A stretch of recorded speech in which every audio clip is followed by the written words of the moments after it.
વિશ્વ સ્વાસ્થ્ય દિવસની આજે ચર્ચા કરવી છે. અગ્ર ગુજરાતના સ્ટુડિયોમાં નિષ્ણાંત અને બહોળો અનુભવ ધરાવતા એવા ડૉક્ટર S.H. વિસાવડિયા મારી સાથે જોડાઈ ગયા છે. સૌપ્રથમ તો આજે ચર્ચા એ માટે કરવી છે કેમ કે લોકો એક દિવસ માટે ખાલી એવું માનતા હોય છે કે સ્વાસ્થ્યની જાળવણી કરવાની, ના, પરંતુ રોજે તમારે તમારા સ્વાસ્થ્યનું ધ્યાન રાખવાનું છે અને કઈ રીતે ધ્યાન રાખવાનું છે એની આજે ચર્ચા કરવી છે. બરોબર સાહેબ?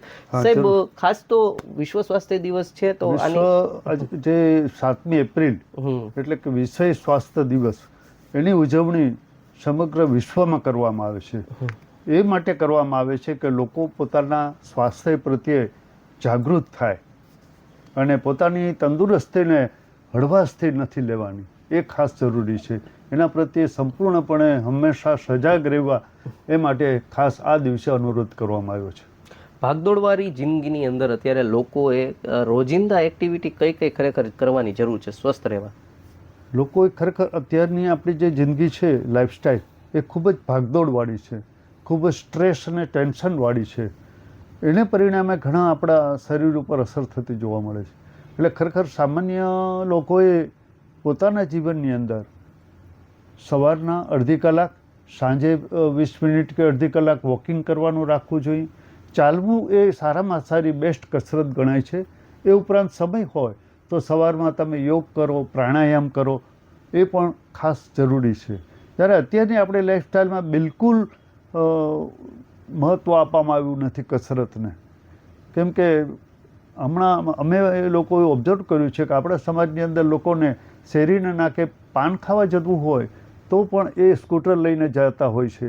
એટલે આ લેવલ સુધી આપણે કસરતને એવોઇડ કરીએ છીએ, જે યોગ્ય નથી.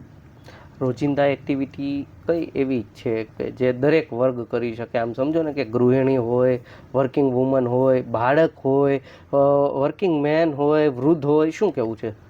કારણ કે પહેલાંના વખતમાં આપણે સૌએ જોયું છે કે સ્કૂલમાં ભણતા ત્યારે કસરતનો એક પીરિયડ ખાસ રાખવામાં આવતો.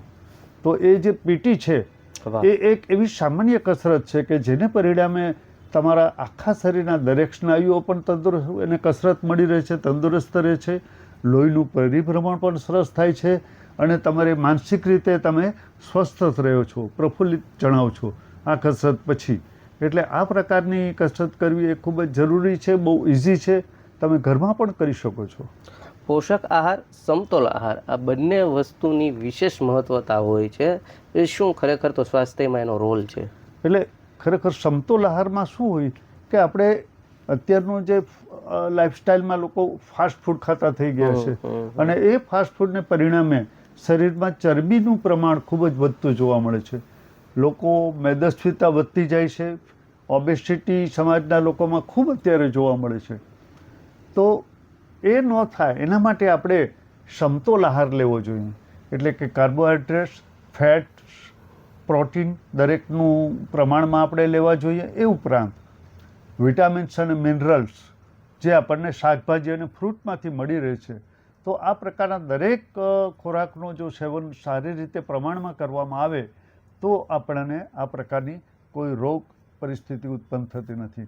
ઘણી વખત અમે જોયું છે સમાજના લોકોને લોહીના ટકા ખૂબ જ ઘટી ગયા હોય, બહેનોના, બાળકોમાં પણ લોહીના ટકા ઘટી જતા હોય છે, જે એક પ્રકારની આયરનની ઉણપને કારણે થાય છે, લોહ તત્વની ખામીને પરિણામે થાય છે. તો એ આપણે પાલક છે, બીટ છે, રીંગણા છે, આ પ્રકારના ખોરાકનું સેવન કરવાથી આપણા શરીરની અંદર આયરનનું તત્વ જળવાઈ રહે છે. સમયના અભાવ કારણે જે લોકો વ્યાયામ, કસરત પાછળ સમય કાઢી નથી શકતા, એવા લોકોએ શું કરવું જોઈએ સ્વસ્થ રહેવા? હવે અત્યારના આ જે ફાસ્ટ ઝડપી યુગની અંદર જે નોકરી કરતા છે એ લોકો સમય નથી ફાળવી શકતા પોતાના કસરત કરવા માટે કે, તો એ લોકોએ પોતે ઓફિસમાં બેઠા હોય અને રિસેસનો પીરિયડ હોય કે થોડું વચ્ચે બ્રેક જેવું લાગે તો એ દરમિયાન જો એ પોતે બેઠા બેઠા જ ઊંડા શ્વાસ લે અને છોડે, ઊંડા શ્વાસ લે અને છોડે, તો એ પણ એક પ્રકારની એને ફેફસાની કસરત થઈ જાય છે અને એને પરિણામે પણ એનું સ્વાસ્થ્ય ઘણું સુધરી જતું હોય છે. વિસાવડિયા સાહેબ, મેન્ટલ સ્વાસ્થ્યમાં આપણે જોઈએ છીએ આજકાલ એ પણ મહત્વતા બહુ વધારે છે એની, તો માનસિક સ્વાસ્થ્ય અને તંદુરસ્ત રહેવા માટે પણ શું કરવું જોઈએ? અત્યારે આપણે જોઈએ છીએ કે લોકોનું સ્વાસ્થ્ય એટલે શારીરિક સ્વાસ્થ્ય અને માનસિક સ્વાસ્થ્ય બંને એટલા જ જરૂરી છે. અત્યારનું આપણું જે સ્ટ્રેસ ટેન્શનવાળી જે જીવનશૈલી છે એને પરિણામે લોકોને ઘણી વખત માનસિક પ્રશ્નો ઊભા થતા હોય છે. એટલે લોકોની જે સહનશક્તિ છે ઘટતી જાય છે. સામાન્ય સ્કૂલની અંદર ઓછા માર્ક્સ આવે તો પણ વિદ્યાર્થીઓને ખૂબ જ લાગી આવતું હોય છે. લોકોને આજે સમાજમાં વાતો કરીએ ઘણી વખત કોઈ પણ ધંધામાં ખોટ જાય, શેરબજારમાં ખોટ જાય તો પણ હૃદય ઉપર ને શરીર મન ઉપર એ લઈ લેતા જોવા મળે છે. એટલે જે કંઈ આર્થિક પરિસ્થિતિ, સામાજિક પરિસ્થિતિ હોય એની સાથે સમતુલન જો આપણે ન જાળવી શકીએ તો આપણું માનસિક સ્વાસ્થ્ય કથળે છે. આપણે ડિપ્રેશનથી પીડાઈએ છીએ અને વધુ પડતા ડિપ્રેશન આગળ જાય તો પછી એણે માનસિક રોગના ડૉક્ટરની દવા પણ લેવી પડે છે. તો આવી પરિસ્થિતિ ઉત્પન્ન ન થાય એના માટે થોડી સહનશક્તિ આપણે કેળવીએ આપણા સમાજમાં. અને જે કંઈક આપણા જીવનમાં આર્થિક પ્રોબ્લેમ, શારીરિક પ્રોબ્લેમ, સામાજિક પ્રોબ્લેમ જે કંઈ થતા હોય એની સાથે આપણે એડજસ્ટમેન્ટ કરવાની ખાસ જરૂર છે. તો આપણે આ પ્રકારના માનસિક રોગથી બચી શકીએ. લોકો પોતાના સ્વાસ્થ્યને હળવાશમાં લેવા લાગ્યા છે, એ કેટલું જોખમી બની રહ્યું છે અત્યારે? આ એક ખરેખર બહુ જ જોખમી બની જતું હોય છે.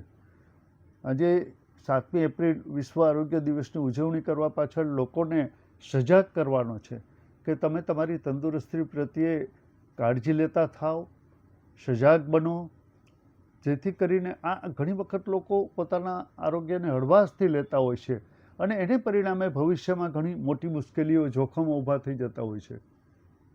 શરૂઆતમાં જો આ કોઈ પણ પ્રકારના રોગની આપણે વાત કરીએ, ડાયાબિટીસ હોય, બ્લડ પ્રેશરની બીમારી હોય કે કેન્સરની હોય, જો શરૂઆતમાં જ જો આપણે એને કાળજીપૂર્વક આપણે સામનો કરશું તો ચોક્કસ આપણું સ્વાસ્થ્ય લાંબા સમય સુધી જળવાઈ શકશે.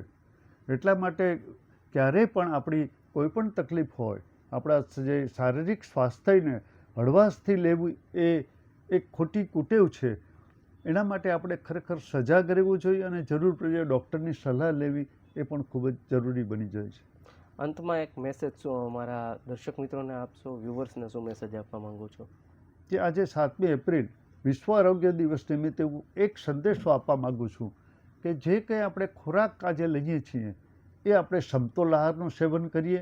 આપણા ખોરાકની અંદર દરેક પ્રકારના મિલેટ્સ છે, શાકભાજીઓ છે, લીલા શાકભાજી, ફ્રૂટ્સ, એ બધાને જો આપણે સામેલ કરીએ તો આપણી તંદુરસ્તી સારી રહે છે. એ ઉપરાંત સામાન્ય પ્રકારની કસરતો જે કંઈ બતાવી છે, વાત કરીએ આપણે, તો એ કસરત પણ થોડી જો આપણે કરીએ તો આપણે આપણું આરોગ્યને સારી રીતે જાળવી શકીએ છીએ. આપણે કહેવામાં આવ્યું છે કે પહેલું સુખ તે જાતે નર્યા, તો એ આપણે ખાસ આજે આપણામાં જૂની કહેવત છે એને આપણે સાર્થક કરવાની આ દિવસે આપણે ખાસ એક શપથ લેવા જેવી છે. ખૂબ સરસ વાત કરી છે ડૉક્ટર વિસાવરિયાએ કે પહેલું સુખ તે જાતે નારીએ, એ બિલકુલ જરૂરી છે સાહેબ. અને હું પણ એવું માનું છું કે જો શરીર સ્વસ્થ હશે તો માત્ર તમે નહીં પણ તમારો પરિવાર પણ સ્વસ્થ રહેશે. જો તમે તમારા પરિવારનું ભલું કરવા માંગતા હોય, તમે ખુદ સ્વસ્થ રહેશો તો સમગ્ર સમાજનું ભલું થશે. ત્યારે આજે વિશ્વ સ્વાસ્થ્ય દિવસની એક અમારી આ નાનકડી એવો પ્રયાસ અને પ્રયત્ન હતો કે તમને સ્વાસ્થ્યને લઈ તમે જાગૃત થાઓ એ માટેનો. આશા કરું છું ડૉક્ટર વિસાવરિયાએ આપને ખૂબ સારી માહિતી પીરસી હશે. ફરી મળીશું આવા જ એક વિષય સાથે. ત્યાં સુધી મને આપો રજા. જોતા રહો અગ્ર ગુજરાત.